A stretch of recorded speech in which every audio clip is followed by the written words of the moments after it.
आप सबको जय मसीह की मेरे भाइयों। मैं आप सबके बीच में मत्ती की पुस्तक 7वां अध्याय वचन 21 लेकर आया हूँ। मेरे मसीह भाइयों, जैसे परमेश्वर ने कहा है, जगत से ऐसे प्रेम किया इकलौता पुत्र दे दिया ताकि जो कोई विश्वास करे उसका उद्धार होगा। मैं आप सबको ये बताना चाहता हूँ कि हम सब पापी हैं और हम लोग पाप से रहित हैं। जो मसीह को कबूल करेगा अपने मुंह से, उसके वो उद्धार पाएगा पापों से, क्योंकि हमारा मसीह इसीलिए आया इस पृथ्वी पे, पूरा मानव जाति के लिए आया, हर एक मानव जाति के, ताकि हर एक मानव जाति अपने पापों से उद्धार पा सके, अपने गुनाहों से उद्धार पा सके।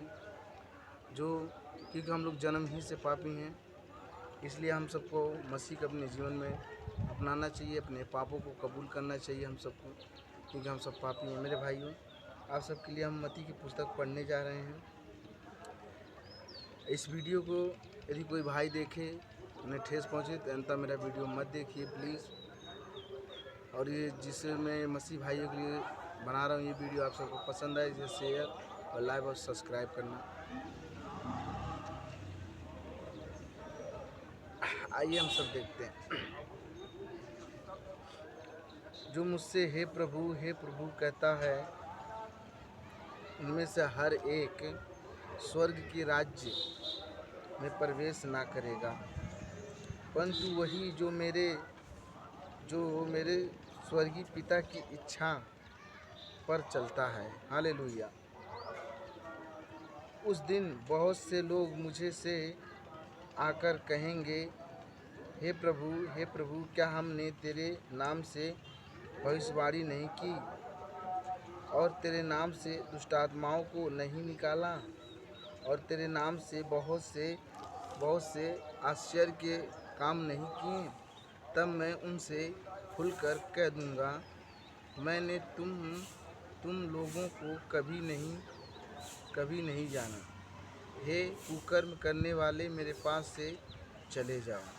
मेरे प्रिय भाइयों, यहाँ पर यीशु मसीह एक विश्वासी भाई कह रहा है कि उसने दुष्टात्मा निकाला, चमत्कार किया। अंत में यीशु मसीह उससे ये कहेगा कि हे कुकर्म करने वाले, मैं तुझे नहीं जानता हूँ। क्योंकि तुम हे प्रभु कहते हो, लेकिन तुम मेरे पीछे नहीं चलते।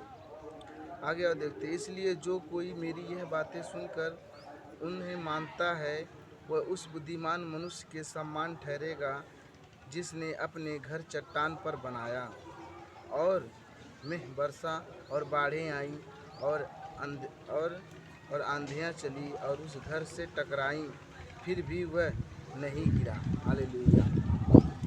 फिर भी वह नहीं गिरा और उस घर से टकराईं, फिर भी वह नहीं गिरा, क्योंकि उसकी नींव चट्टान पर डाली गई थी।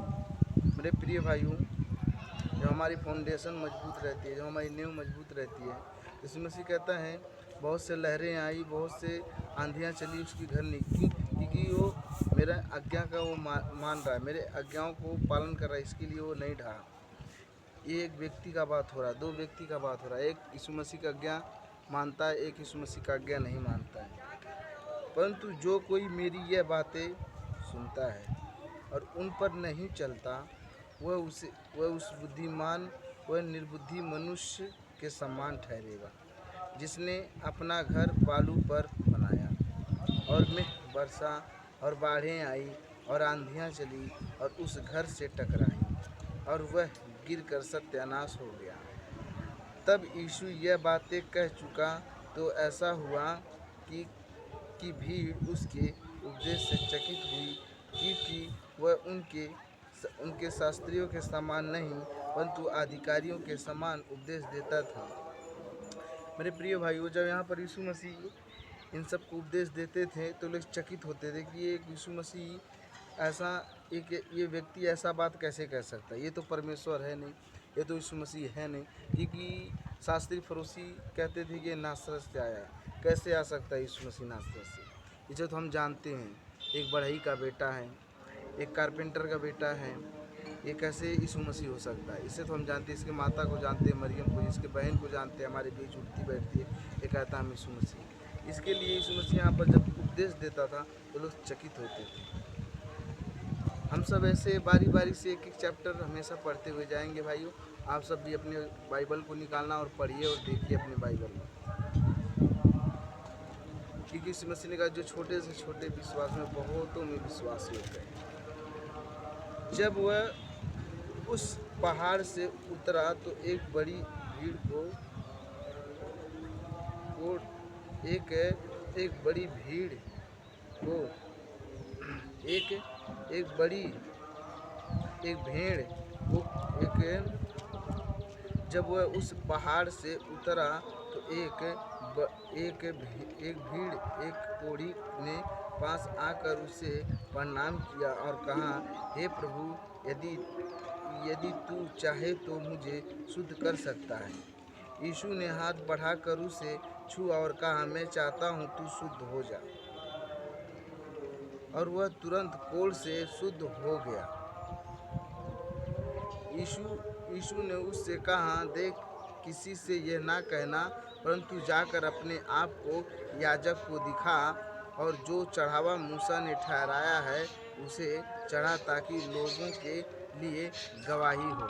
मेरे प्रिय भाइयों, जब यीशु मसीह भी आए थे पुराने नियम को भी फॉलो कर रहे थे, क्योंकि यहाँ जिसको पुराने नियम में कोढ़ रहता था, जिसको पुराने नियम में अगर बीमारी रहता था, उसका अलग अलग एक कटघरी बनाया गया था, अलग अलग उसको मतलब बलिदान करना था, उसे कुछ चढ़ावे चढ़ाने पड़ते थे जो उसका ताकि वो बीमारी ठीक हो सके। इसलिए यीशु मसीह ने उसे भेजा कि ताकि वो गवाही दे सके, जाकर उसे चढ़ा, क्योंकि यीशु मसीह भी आए तो उनका खतना किया गया था। जब वह कफरनहूम में आया तो एक सूबेदार ने उसके पास आकर उससे विनती की, हे प्रभु, मेरे सेवक घर में लकवे रोग से बहुत दुखी पड़ा है। उसने उससे कहा, मैं आकर उसे चंगा करूँगा। सूबेदार ने उत्तर दिया, हे प्रभु, मैं इसे योग्य नहीं कि तू मेरी छत तल आए, परंतु केवल मुख से कह दे तो मेरा सेवक चंगा हो जाएगा, क्योंकि मैं भी प्रधान मनुष्य हूँ और सिपाही मेरे अधीन हैं।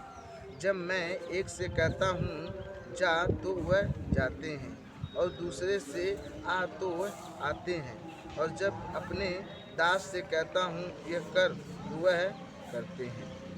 यह सुनकर यीशु को अचंभव हुआ और जो उसके पीछे आ रहे थे उनसे कहा, मैं तुमसे सच कहता हूँ कि मैंने इज़राइल में भी ऐसा विश्वासी नहीं पाया। और मैं तुमसे कहता हूँ कि पूर्व के और पश्चिम से बहुत से लोग आकर अब्राहम और इसहाक और याकूब के साथ स्वर्ग में बैठेंगे, परंतु राज्य के संतान बाहर अंधकार में डाल दिए जाएंगे, वहाँ रोना और दांतों को पीसना होगा। तब यीशु ने सूबेदार से कहा, जा, जैसा तेरा विश्वास है वैसे ही तेरे लिए हो जाए। और उसका सेवक उसी घड़ी चंगा हो गया। मेरे प्रिय भाइयों, यहाँ पर ये सोचने वाला विषय ये है कि सूबेदार ने विश्वास किया, जैसा सोचा वैसे ही उसके लिए हो गया। मेरे प्रिय भाइयों, जो हम सब भी प्रार्थनाएं करते हैं तो बाइबल में आप सब ध्यान दोगे कि ये लिखा है कि जब तू प्रार्थना करे तो अपने मन में विश्वास करे कि तेरे लिए हो गया। यीशु मसीह ने भी कहा यदि तुम विश्वास करोगे और विश्वास के साथ यदि कह दोगे ये पहाड़ ये पेड़ यहाँ से वहाँ चला जाए तो चला जाएगा। इसलिए हम सबको यीशु मसीह के पास आने वाले व्यक्ति को विश्वास होना चाहिए मन से, जैसे रोमियो की पुस्तक में लिखा है, ताकि जब वो विश्वास करेगा तभी उसके जीवन में चमत्कार होगा। अगर विश्वास नहीं करेगा तो यीशु मसीह का कोई भी शब्द नहीं समझ पाएगा। तो आप सबको यही बताना चाहते हैं कि कल से हम शुरू करेंगे चैप्टर 8 वचन 14 से कल फिर हम लोग शुरू करेंगे। आज के लिए इतना ही है। आप सब देखिए। आप सबको जय मसीह।